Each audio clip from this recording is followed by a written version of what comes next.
Hi, the following group will be presenting a study regarding virtual reality in stroke rehabilitation. Good afternoon. I'm Sharifa, and my group members are Peihan, Fergus, Fahmi, and Atika. Atika and I will be representing our group today.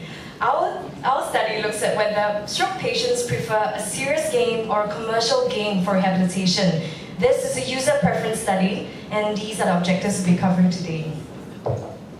Many studies identify limitations in conventional stroke rehabilitation, such as the boring and monotonous nature of exercises affecting active participation and compliance rates, which are required for successful stroke rehabilitation. Meanwhile, virtual reality games, VR games, have been shown to increase the user's motivation and enjoyment. They have also been shown to be exciting and valuable tools in stroke rehabilitation.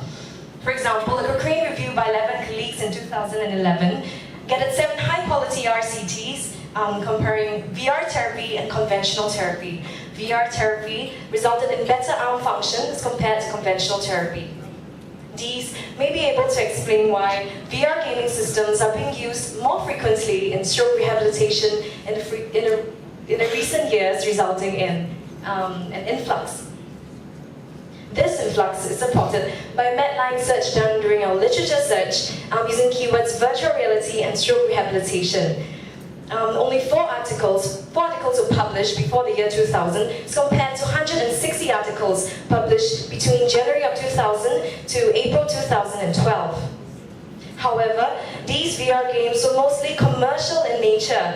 Commercial games are created for the purpose of entertainment for the general masses. This is where it is limited in the context of stroke rehabilitation. For example, Duskadol and Fling and the colleagues highlighted that these commercial games are created for users with normal ranges of motion and are not suitable for the majority of patients recovering from stroke. This is among the many reasons for the recent introduction of serious games in the market. Serious games are games with a primary intent. For example, in this context would be the rehabilitation of stroke. But it still can be entertaining while trying to achieve that intent. Now the question is, with such considerations, will the specially designed features of these serious games be more desirable to stroke patients whom it is ultimately catered for? Therefore, the aim of the study is to investigate user preference for the 2 different gaming systems, as well as the factors influencing this preference. The research hypothesis is that there is a significant difference in preference towards serious games as compared to commercial games. Next, Atika will bring you through the methods of this study. Thank you, Sharifa. Subjects included had unilateral stroke and were medically stable. Their cognition was also intact with at least a score of 6 on the abbreviated mental test. Those unable to follow instructions had uncontrolled comorbidities, visual impairments, or fixed contractures in their affected upper limb were excluded. The demographics of our subjects were as such. 20 subjects were recruited from the Society for the Physically Disabled Centres from June to December 2012.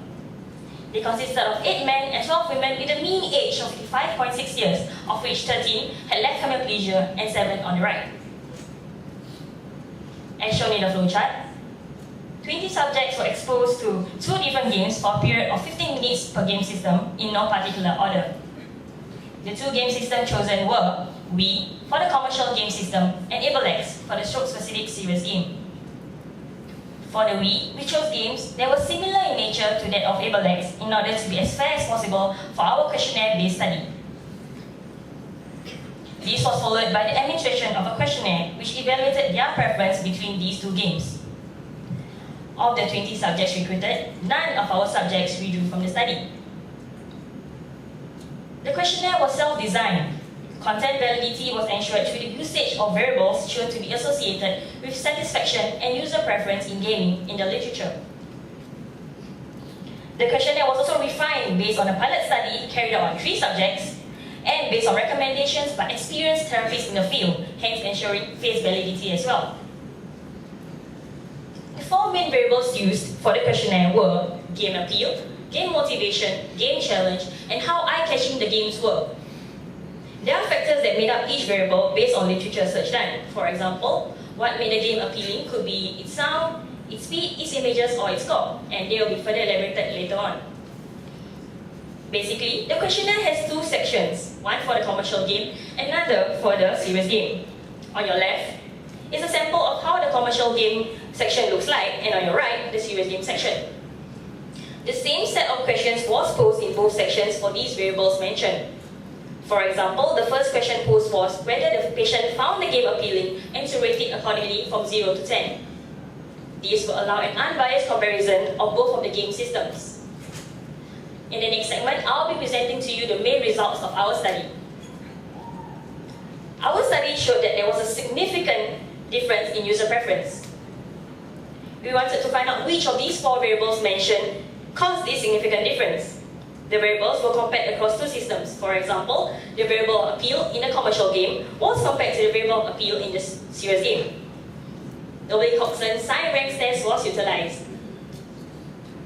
The variables appeal and motivation showed a statistically significant difference with a p-value of less than 0.05. This significant difference in user preference is attributed to many factors, but the most significant ones are game speed and positive feedback. At the end of the questionnaire to determine user preference, this question was posed. If given a choice to include either the serious game or the commercial game within your therapy session or to be done at home, which would you prefer? 60% of our subjects preferred the serious game system as compared to the commercial game system. 15% of our subjects, on the other hand, had no preference to either systems. Based on this, the research hypothesis is accepted. In other words, there is a significant difference in preference towards serious games as compared to commercial games. From the main results, we derive the flow of our discussion, and Sharifah will take you through. Thank you, Atika. As mentioned earlier, the two main variables found to be significantly in favor of the serious games are game appeal and game motivation. This is in accordance to several other studies which have proposed that the levels of appeal and motivation are important in defining success in rehabilitation interventions which utilizes VR. As mentioned earlier, the most significant reason for the higher rating of the serious game was due to speed and positive feedback. The serious game system, which is the AbleX, was specially designed to detect and automatically adjust the speed and difficulty levels during gameplay. In other words, the difficulty level is altered during gameplay depending on the ability of the user to cope with the game progression. The commercial game, on the other hand, does not slow down or increase the speed for the user. Most of the users found this commercial game to be far too challenging and demanding than what they could cope with.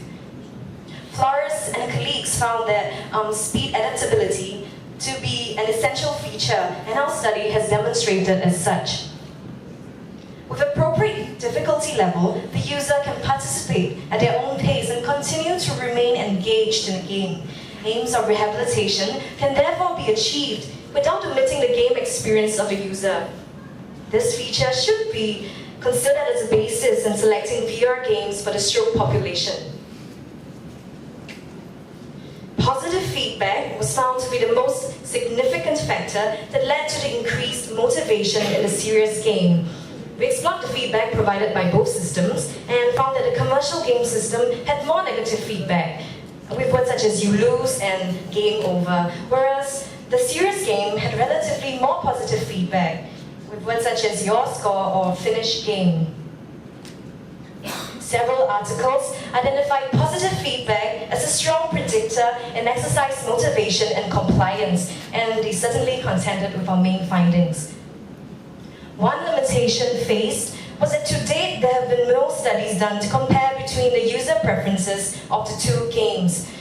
Hence, there was no gold standard to base the study's questionnaire on. However, to the best of our efforts, a questionnaire was designed and tailored with both content and face validity to suit this study. Another limitation was that this user preference study may not be the best representation of the entire stroke population. Stroke is more prevalent among the elderly, and 3/4 of the stroke patients are more than the age of 65 years old.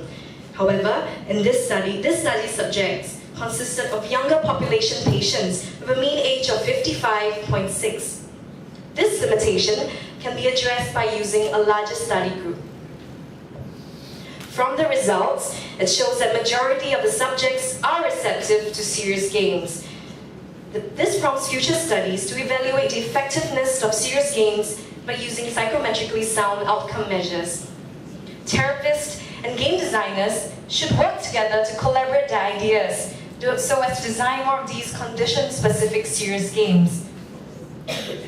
Serious games have a promising future in stroke rehabilitation. Through a pilot study, we now know that there is interest in the potential marketability of these games. We hope that this study will be useful in convincing therapists to include serious games in their stroke rehabilitation plans, and also hope that game developers will find it meaningful to continue developing such games for this particular population, bringing stroke rehabilitation to a whole new level. We've come to the end of our presentation, and we'd like to thank the following people. Thank you.